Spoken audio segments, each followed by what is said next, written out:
are always available. There's a couple of benefits to this. One is in terms of deployment, we'll look at later on, but also in terms of performance. It turns out that loading the CLR and the compact framework from ROM is approximately 25% faster than loading it from a RAM-installed image. Now, obviously, if you want the latest, greatest versions, you'll still need to put those on because we're now on 3.5. But at least you've got a good starting point in ROM.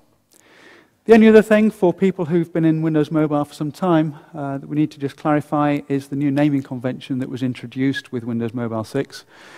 This really came about because previously there was a very clear distinction between what was a PDA, what was a smartphone. So let's have a quick look at some of the new capabilities, both in terms of APIs and in terms of the tooling.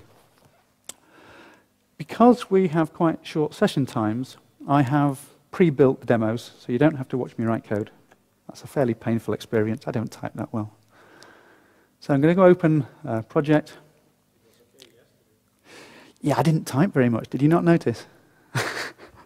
And IntelliSense is such a wonderful thing. It just writes the code for you. So anyway, here is a little application. I've chosen to show you this as a starting point because this is going to allow us to monitor the battery state. Now, your applications, when they're running on a real device, will typically want to do this, especially if they're running in a connected scenario, so you've got an N-tier application and running out in the field on the device, talking to back-end servers.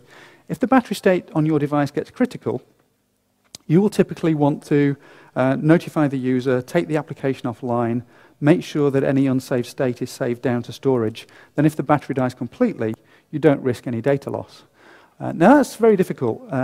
Before, it used to require real hardware, but even if you invested in the real hardware,